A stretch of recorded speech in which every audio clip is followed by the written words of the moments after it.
Good morning. We at LuxFLAG would like to take a moment to thank you all for your support during these last difficult months since the tragic passing of Sachin Pankalis. Sachin was a great human being and a tireless supporter of sustainable finance. And he really exemplified LuxFLAG with his passion, ambition, and drive to move to a sustainable future. So as chairwoman of LuxFLAG, I'm very pleased to see that after 2 editions, the LuxFLAG Sustainable Investment Week has already gained recognition. And it's thanks to LuxFLAG's associate members who are showcasing this week where they are in the sustainable finance journey. And given the finance industry is at different stages of that journey, this week is all about sharing best practices. So as we all advance towards the goal of making all finance sustainable. For this 3rd edition of LSIW, we thank you for such a positive response with over 3,500 registrations over the week.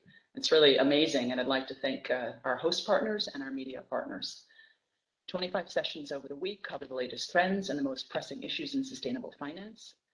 And we hope that you find them useful and find inspiration in the progress being made to harness finance to help find solutions to our current environmental and social challenges. Couple of housekeeping points. The slides and the recording of the sessions will be made available to you in a week or so. For any questions, please click on the vertical dots at the bottom of the screen, and you'll see the Q&A function there. So I'm pleased to introduce today's first session, and the first session of the week, hosted by ABBL, the Luxembourg Bankers Association. ABBL is the oldest and largest professional association in the Luxembourg financial sector. And it's also made a topic that is very near and dear to my heart, financial education, a top priority. Today's topic is also relating in many ways to education and will focus on key requirements for the management of climate and ESG related risks and ensuring that employees have the skills needed to handle these requirements. Speaking on behalf of ABBL today are Luc Neuberg, Chairman of ALRIM, the Luxembourg Association of Risk Managers, Julian Frumelt, ABBL Sustainable Finance Advisor, and Mike Felton, Director at Fortuna Bank SC in Luxembourg. One last reminder then, please ask your questions in the Q&A section at the bottom of the screen, the 3 dots. And Julian, gentlemen, the floor is yours. Thank you. Thank you very much. Good morning, everyone. Thank you very much, Denise and LuxFLAG and my fellow panelists to have this opportunity to open the LuxFLAG Sustainable Finance Week on the topic of ESG risks. So let me start this session by quoting the latest report by the United Nations Intergovernmental Panel on Climate Change, which says that unprecedented transformational change offers the only hope of preventing the worst impact of climate change. Along with the scientists all over the world, the public is also more self-aware and demands that action is taken now. So climate change, as well as environmental and social issues, are at the top of all political agendas, with governments focused on how they can meet key commitments such as climate Paris Agreement targets. Meeting these commitments will require billions to build a more sustainable and fair society. With the European Green Deal, which sets out the objective of making Europe the first climate neutral continent by 2050, the EU has developed the biggest climate investment program worldwide, with €1 trillion in sustainable investment inside Europe by 2030, and together a strong sustainable finance strategy to ensure the financial sector's contribution. And Luxembourg has also issued its own sustainable finance strategy in February this year. So those strategies, together with the growing appetite from investors for green and ESG products, translate now into increased competition between financial centers, as well as significant inflows to green investment products. Let me talk or remind you in a few words the key pillars of the EU Sustainable Finance Action Plan. So basically, the European Commission has developed its own action plan on financing sustainable growth that consists in three main key building blocks. The first building block is the EU taxonomy regulation that aims to provide a robust, science-based classification system allowing non-financial and financial companies to share a common definition of sustainability and thereby providing protection against greenwashing. The second building block is the mandatory disclosure regime for, again, non-financial and financial companies, providing investors with ESG-related information to make informed sustainable investment decisions. And the third building block is a set of investment tools, including benchmarks, standards, and labels. But in July this year, the EC has also issued a renewed sustainable finance strategy. So why a complementary strategy to the 2018 action plan is now needed? We know that the EU efforts have predominantly focused on supporting investment flows towards economic activities that are already environmentally sustainable and towards plans to make them sustainable. But now the European Commission sees that a more supportive framework is needed to address the challenge of financing interim steps to achieve the EU's climate neutrality and environmental objectives, whatever the starting point of those economic activities and actors. Second, the European Commission renewed sustainable finance strategy also recognized that citizens, as retail investors and consumers, as well as SMEs, can play an important role in transforming the economy by accessing sustainable finance. And financial advisors, being the main point of contact for retail investors, need to be qualified to support the uptake of sustainable finance. The third point is probably the most important for this session, is to align with the European Green Deal. The financial sector itself will need to be more resilient to the risks posed by climate change and environmental degradation, but also improve its own contribution to sustainability. And finally, global challenges calling for global action. The Commission sees the need for an ambitious and robust international sustainable finance architecture that embraces the concept of double materiality and supports EU partner countries.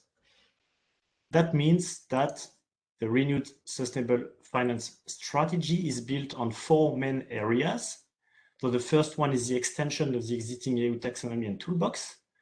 The second one is improving the inclusiveness of what we call the retail investors and the SMEs.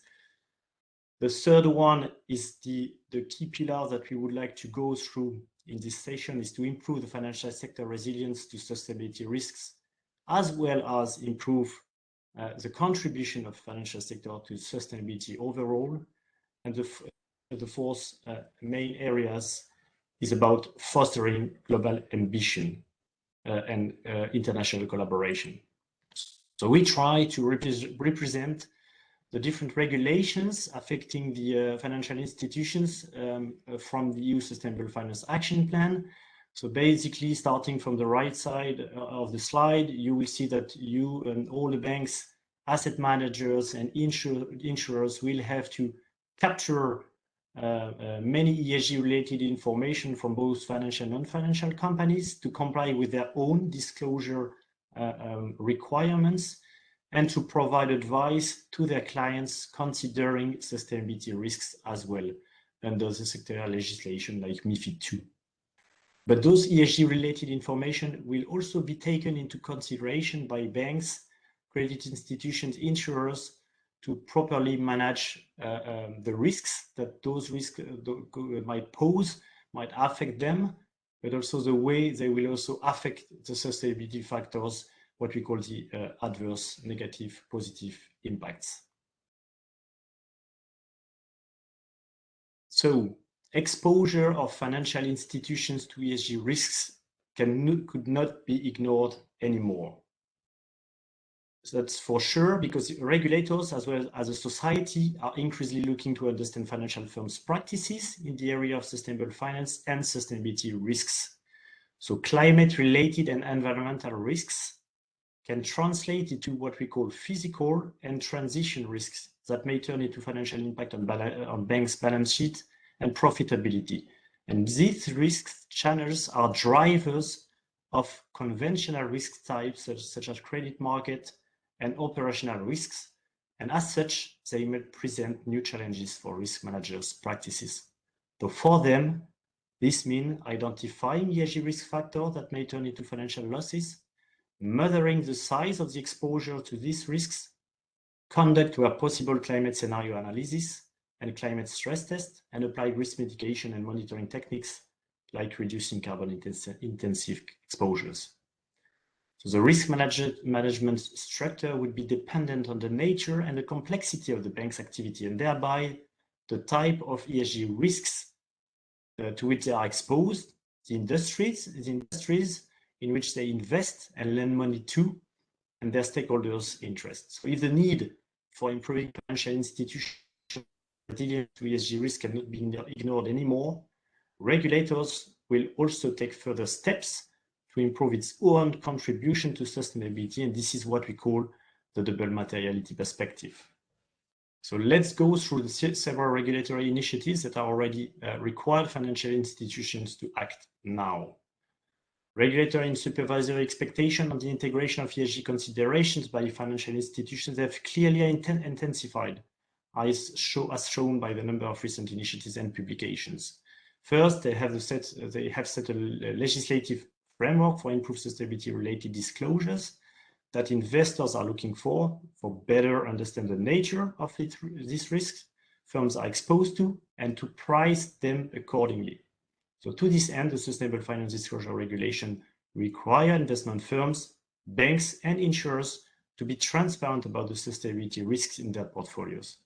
And this disclosure regime will be supplemented by the upcoming proposal of Corporate Sustainability Reporting Directive and amendments to sector legislations. In Luxembourg, the amended CSSF Circular 12552 required that ESG risks are properly taken into account to develop and maintain a sustainable business model. And banks within the scope of the new CSSF Circular 21773, published end of June, are expected to review the extent to which their current climate and ESG risk management framework is robust and compliant with the expectations set out in the circular, which basically derives from the ECB recommendations. But other European initiatives aimed at giving banks the tools and guidance to better assess these risks. And this is what we're going to see on the next slide. So first, you have the ECB guide, which sets out recommendations for banks to manage and disclose climate-related and environmental risks. So the ECB is now inquiring significant banks to showcase their plan to onboard such risks. And this means that banks had to assess whether they have started aligning their practices to the ECB recommendation. It was done in February this year. And they have also to showcase how they have prepared roadmaps and action plans in May 2021 in order to bridge the gaps that they have observed. And national regulators like the CSSF, this is what I already talked about through the CSSF circular. Those national regulators are also leveraging those ECB recommendations to require less significant institutions to implement similar actions, applying the proportionality principles. We have also the Eba Report. So the European Banking Authority has also issued a report end of June, including proposals on how ESG factors and risks could be included in the regulatory and supervisory framework for credit institutions and investment firms.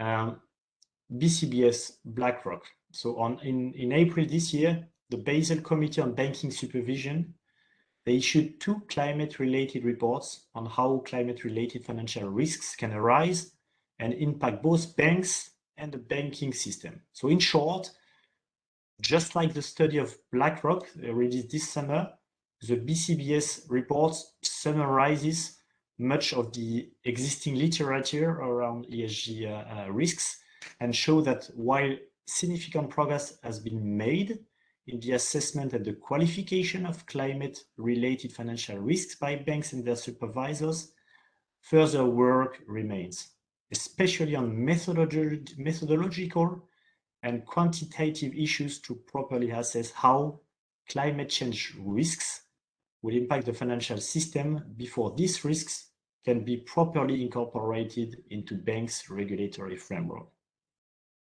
Now, having extensively talked about the background, I would like to turn to our panelists. So Luc Neuberg, Chairman of the Luxembourg Association for Risk Management, and Mike Felton, Director at Fortuna Bank, to get their views on how climate and ESG risks are affecting financial institutions, risk management and practices. So let me start maybe with you, Mike. So it seems that regulators and supervisors' expectations from banks are getting higher and higher with regards to ESG risks. So how do you see your role at the bank to support this transition to a sustainable economy?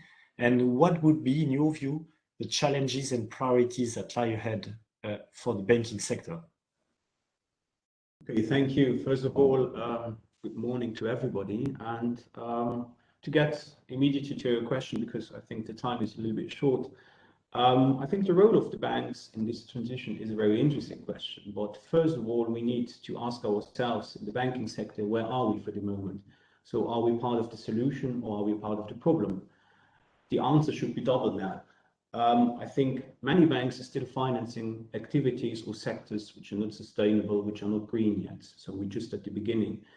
On the other hand, as you mentioned already, authorities are now issuing the first really tangible directives and regulation on ESG. So we have a basis now which is coming, but we still need clarification. So again, this is just the beginning of a new chapter in the banking sector.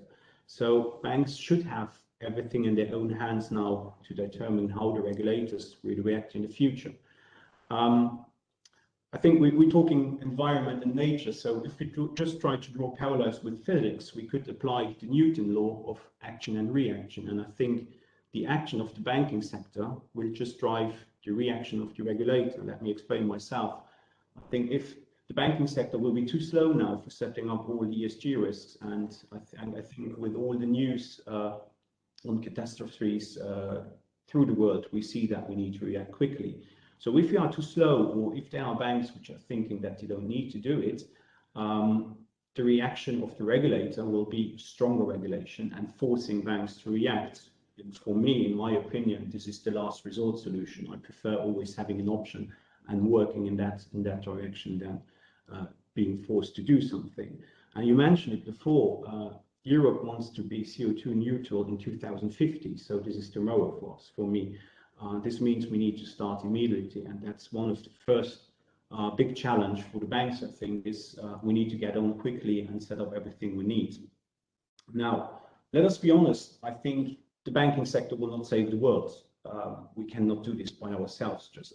So most of the actors of the economy are just agreeing today that we must change. But on the other side, some actors are thinking that the others should change it themselves. So this is also a challenge for the banks now. How can we get all the stakeholders in the same direction, in the same way? So there's a lot of work to do.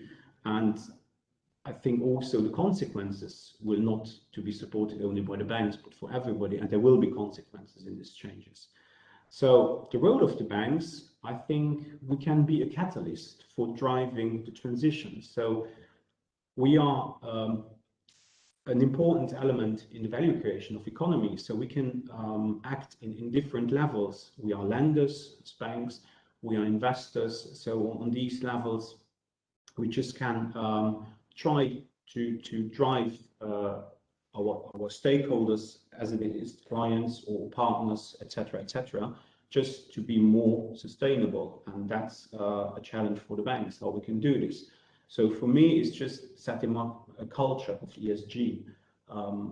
I take the example, and I think Lucky will also agree with it.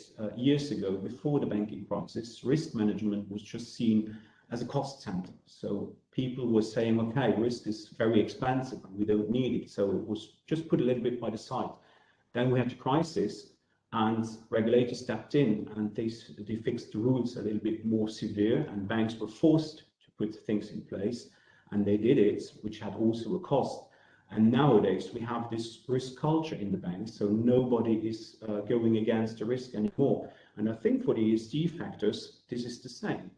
Now, for the challenges, in my opinion, the biggest challenge will be how can we just cope with the ESG criteria and also with the other constraints. And if I see it now, it's a little bit dangerous what I would say now, from a commercial side, I think a bank needs to do money. That's the first thing, we need to be profitable. So if ESG criteria are too severe and the costs will be too high, we will get another problem with our clients. And again, if we take nature, I compare economy a little bit to water. It will find its way, and if it is around the banks, it will be around the banks. So we're talking of the risk of shadow economies rising up if the banks are too severe or too expansive. So these should be the challenges, and in my opinion, the only way to get through that now is just education and educating our clients to be more ESG compliant and fixing the roots together with all the stakeholders so that we can do the transition in a smoother way. Now, not in a slower way, but because we have to be fast. And again, I think it will have a cost because, as Milton Friedman said, there's no free lunch. So changing something will be at a certain cost, and it has to be supported by everybody. And again, people which are saying that this will be neutral, I think this is unrealistic. So to summarize, priorities should to act fast now and not to bother the regulators so that they have to step in. And the challenges is how can we just get it through that everybody will accept it through the sector. Thank you very much, Mike. And I like the way that you are underlying the education part, because this is an area where the ABBL is quite active, I would say, because we are like developing certain projects towards raising awareness of the general public on sustainable finance and how banks could also serve the catalyst, I like that word, to promote sustainable investments. But we have also developed training programs for banking professionals to also improve upskill themselves on sustainable finance area. And I like the way that you're also talking about the risk management culture, and I will probably turn here to Luc, which is probably the best placed person to talk about risk management culture, because if banks have an important role to play, I would be interested to see how and to what extent this will affect the missions and the responsibilities of risk managers in this area, how they will cope to integrate those new categories of risk or new risk drivers. Luc, maybe you could share your views on this. Thank you, Julien. First of all, good morning, everybody, and thank you very much for that invitation. Nice, an important topic and difficult topic. Huge pressure for risk management, as usual. When we get something under pressure, risk manager is there. Risk culture. I love the word culture. This is not just for risk managers, but we will come back on this, and also responsibilities. Well, let's start at the beginning. First of all, I come back on the bank action. I should say bank action in place of reaction. This is really important.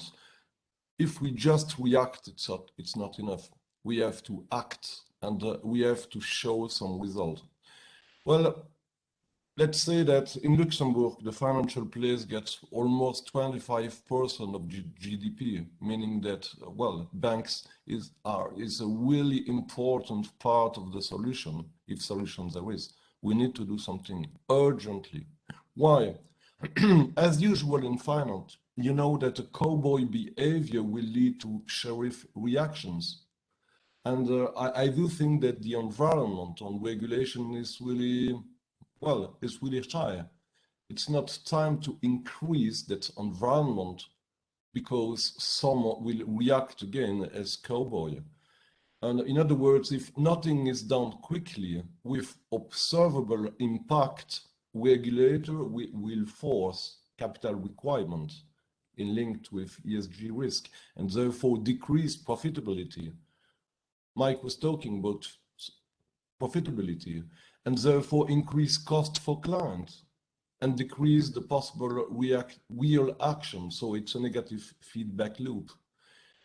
Well, sustainability of the financial system is also under pressure. I mean, we need to do something true. We will come back on some possible direction, solution, but due to the macroeconomic environment, we get a double pressure, I will say. The sustainability of the financial system is extremely important. I will come back on the Lehman crisis and the consequences regarding the risk management culture. This is really important topic as well, but we need to do something, well, again, quickly for our system, for the confidence level of clients, in order to keep, well, a comfort and to keep also the protection of clients. The mission of risk management is to build a solid risk management framework. Why? To help governance body to achieve their objective. Optimize the level of risk according to the risk profile of the company, to support the defined strategy by constantly integrating risk factor. In other words, risk management is there to support governance body to achieve the road to their objective. But first of all, I do think that the most important is to know what we are doing. And what are we talking about? In one of your slides, you say the impact of ESG risk factors on institution. That's true, but also the impact of institution on the climate. I'm quite confused, to be honest, because there is a lot of different topic in the same ideas. We need to be clear about what we'll do. Well, we often use the words greenwashing. We are not there just to prove that we are doing something for the climate. We are there to survive, to provide to clients a confidence level, a quality of service. And in the same time, we need to do something. Also, we will come back on the third party culture, as you say. This is important. Bank should and need to be leaders. We are well placed in Luxembourg to be leaders in that topic. We will come back also on data problem. It's a huge topic. Be reactive quickly. This is my first message. Thank you very much, Luc. And I like the fact that you are underlying also what we call the double materiality perspective, and the fact that the financial sectors must be prepared to assess the risk of their exposure to ESG risks, but also improve their own contribution to sustainability. This is the first challenge. And going back to what you said and what Mike mentioned also before, there is like a double challenge for banks, because they have to improve their own contribution to sustainability, get better prepared to face ESG risks, but they have also to face the major challenge, which was also underlined by the ECB, which is the profitability of banks. So it seems that like managing ESG risks would be like a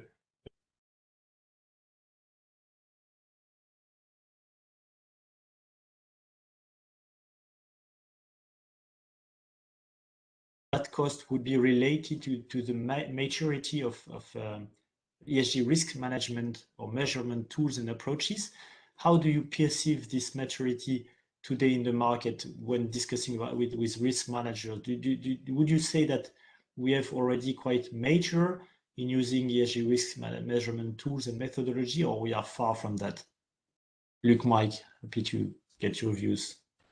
Okay, maturity. Well, you know, some days ago, an American Manabe and a German guy, Osselman, received a Nobel Prize for physical modeling of the Earth climate some days ago, and for the quantitative analysis on various and prediction of the global warming.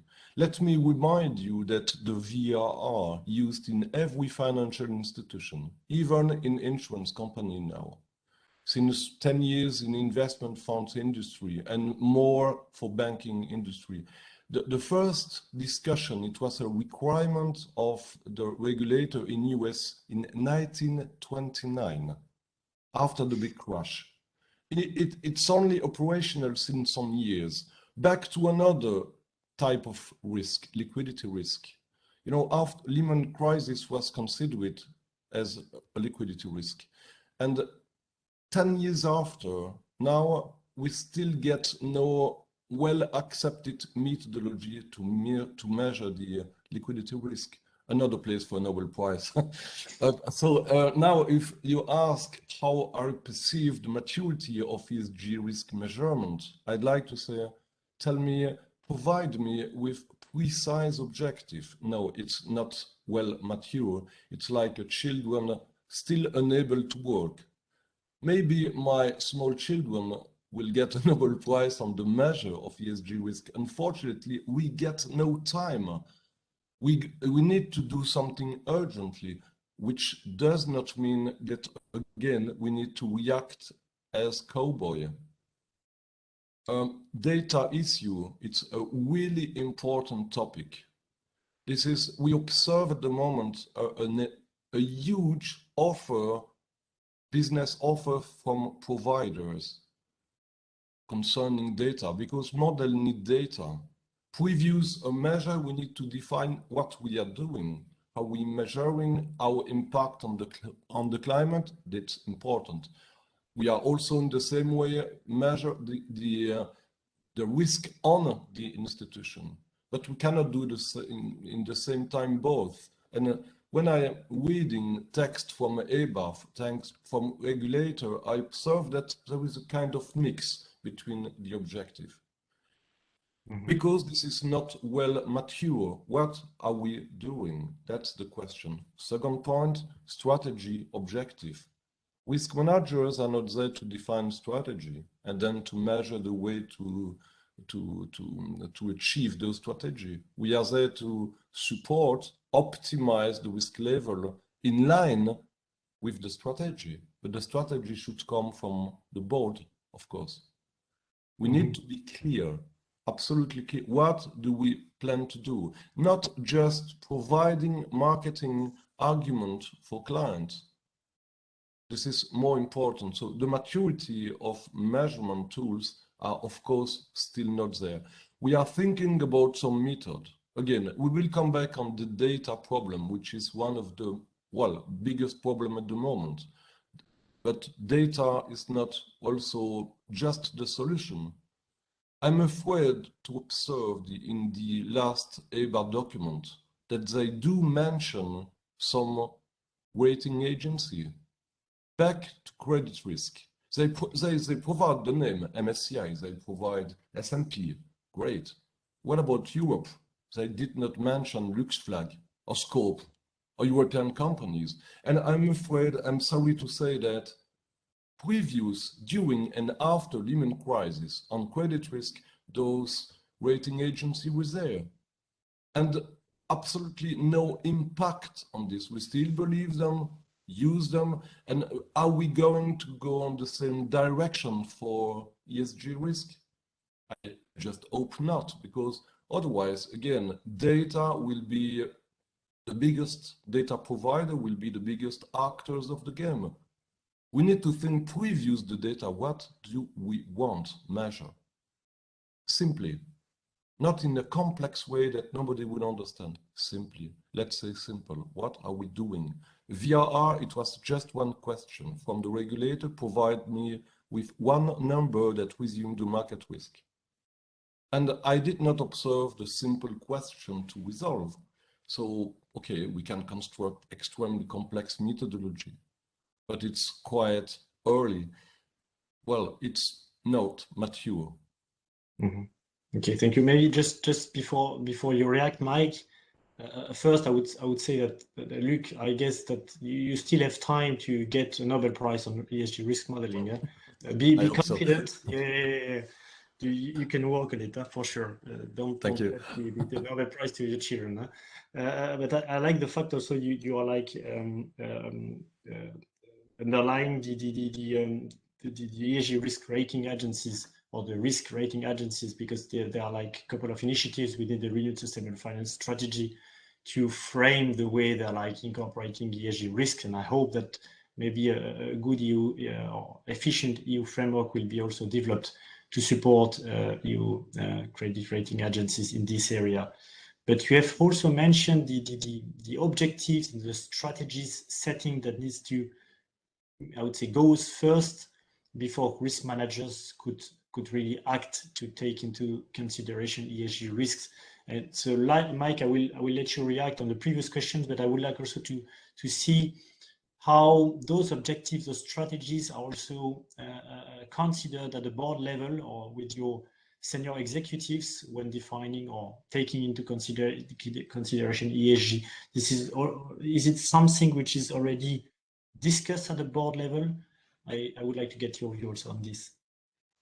Okay, just to step back maybe on what Lucky said on ESG criteria and data, that it's not mature. If we step back a little bit from the risk management, even not in the banking sector, but we go up to the politics level, I think we need clear rules. And when I heard when the taxonomy has been set up that France was discussing with Germany and Luxembourg too on the nuclear power problem. So France wants that nuclear power will be part of ESG, and the other countries do not want that, and even the European Union does not want it. And not later than, I think it was end of last week, where Bruno Le Maire issued a white paper by saying, okay, we need nuclear power for getting CO2 neutral. So this means if we are not agreeing on a political level, how can a risk manager just try to set up a model with exact data and putting up risks on ESG? So this will be really complicated. And I think from a regulator point of view, there's still work to do, and it will come for sure for getting a clearer view of what we want to do and where we want to go. So this for me is one of the major steps to set up before we can just talk about models, because what Lucky said, we just cannot set up really complex models which nobody will understand, and the result will be also ununderstandable. So it's very complicated.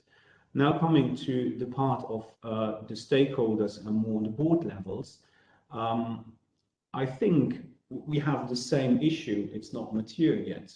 Board levels start to set up things. Board levels wants to get informed, and also they are interested in the matter. But again, what I said before is profitability. And I think we need to cope with the two topics. So what can we do to be as quickly as possible ESG compliant? And on the other side, and I think even in regulation, business plans are also important for regulators. So our business plan in a bank needs to be viable. So it needs to be sustainable. And if I go back to the creation of the SES company in Luxembourg, so the Société à Impact Sociétal, even in their status, it's mentioned that it should be profitable and that profits should be invested again for being sustainable. So this is something we should not forget. And what Luc said, if regulators step in and capital requirements will increase, what we see now in the credit field, for example, where capital requirements are bigger and bigger for avoiding problems we had in the past, and Luc said it for the banking crisis with the rating agencies, we had problems. So regulators reacted, banks had to capitalize a lot, and if we do the same also in the ESG field now, this will become a problem for the profitability. So I think boards starting to be available for ESG matters, but again, there's a lot of work to do. I said before that we should educate our clientele, but I think education on the board level is also necessary.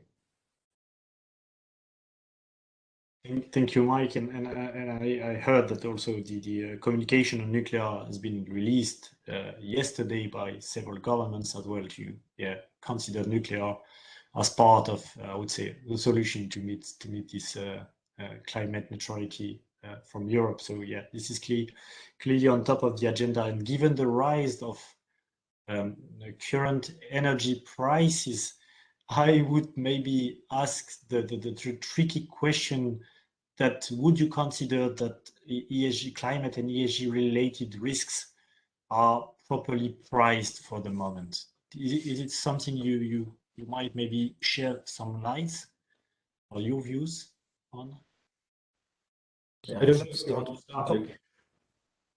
Priced, properly priced at the moment? Absolutely not. Certainly not. How could it be? As the risk is not well measured. The pricing, valuation was a huge topic. Why? Because we faced with a situation, and I'm back to Lehman crisis. We observed that a lot of financial products were not well priced. No, it's not well priced at the moment. Again, maybe we should come back a step previous, thinking about what we're doing. You are talking about nuclear power, great.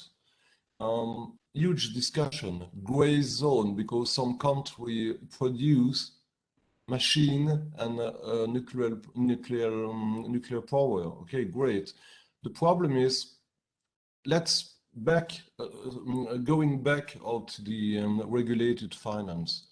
Let's think about Bitcoin. Do you think it's proper? Nobody is talking about that.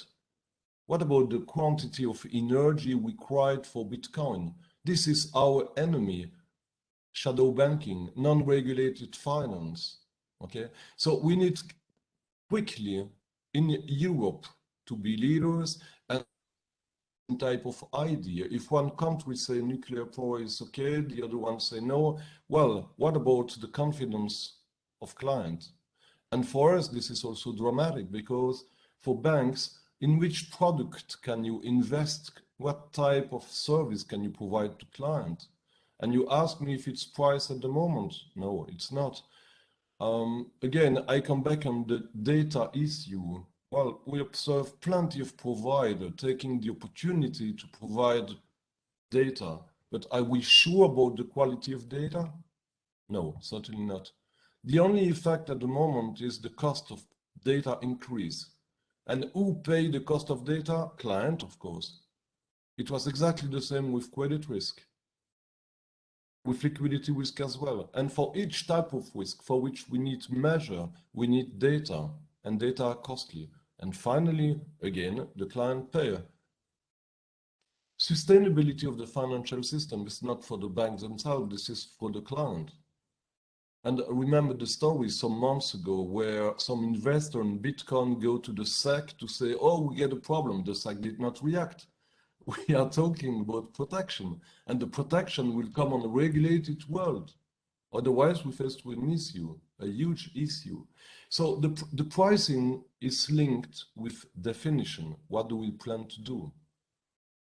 And at that time, well, valuation, pricing will be incorporated. But, well, it's too early again to talk about nice pricing or not.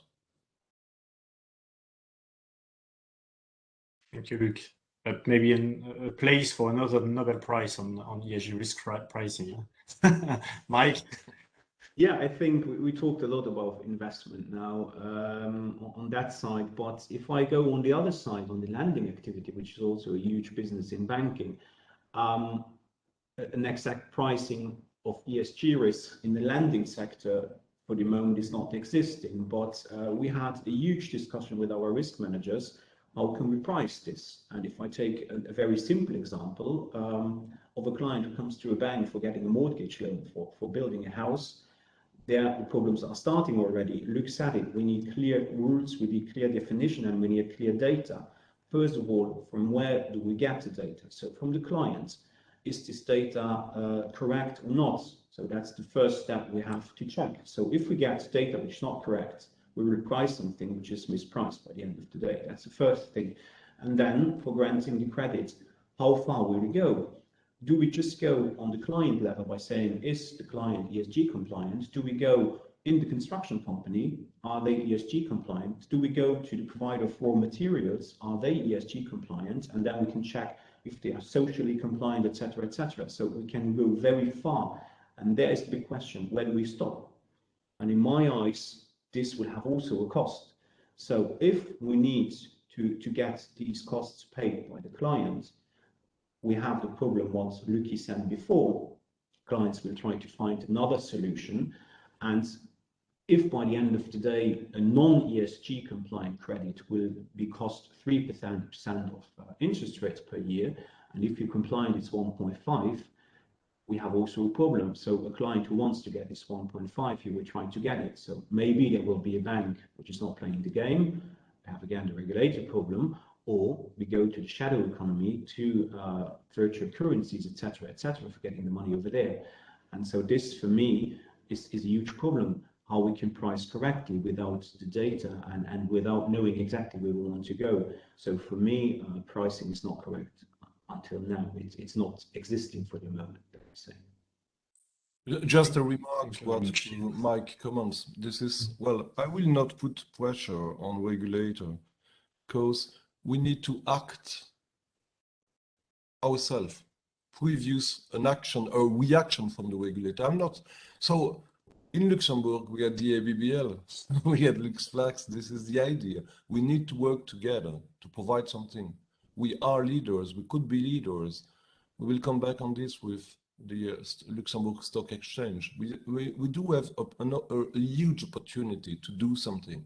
If we are waiting for regulator reaction, it will be too late. Again, they will impose something that will be costly.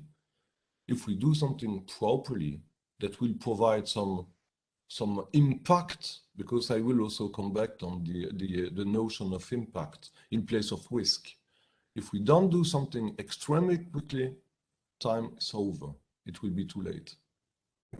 And maybe this is also one point regarding definition. We are talking about risk. I will say that if I come back on the World Economic Forum Global Risk Report, one of the most important risk by likelihood is the extreme weather and extreme weather, okay? And the second type of risk by likelihood, this is the climate action failure. We are no more talking about the climate risk because it's a fact. It's no more a risk, it's a fact. Now, this is a climate action failure. If we fail to do something with some result, it will be extremely difficult. And this is also by impact, the climate action failure. We are no more again talking about the climate risk because it's no more a risk, it's a fact. We observe. We need to react quickly and be responsible as actor of the game. Luxembourg get a huge opportunity because we have plenty of actors. Of course, the regulator should be incorporated, but please, we should not wait the reaction of the reactor. It will be then too late. I strongly agree with the fact that we have a huge and very active ecosystem when talking about sustainable finance here in Luxembourg, and this is like a clear opportunity. Maybe a very last question before we move to the closing remarks and we let people having a coffee before moving to the next session. And maybe just to end on a positive note, we have talked about like the issues and the challenges arising from climate change and environmental issues. But are there any potential opportunities for banks? Yes, of course. Yes, business. We are doing business, and Luxembourg Stock Exchange again is a perfect example. To rephrase Pierre Gramegna, and it was a long time ago during the conference, he said we can do something for the planet and make some business. Of course, we are doing business. Why? Again, sustainability of the financial system is for client. This is not just for institution. But quickly, we need to react, reviews the regulator. It's a fantastic opportunity, but we need to take the train because the train is already started. And the train is at 300 kilometers per hour. So it's not starting, it's already on the track, okay? So it's an opportunity, but it's no more an opportunity, but an obligation. And we need to do that quickly also in Luxembourg. Why? Because once everyone will do the same, it will no more be an added value. Now it is. We get that opportunity, but we need to react today. Yes, I totally agree with Luc. I think if we take the Luxembourg Financial Center, we are just acting worldwide by investing, by lending, etc., with all our banks which are located in Luxembourg. But I think the only challenge we have is we need to be very careful of what we say, because if we say now we will do business with climate change, public opinion, I think, will not agree with it. So communication will be very important.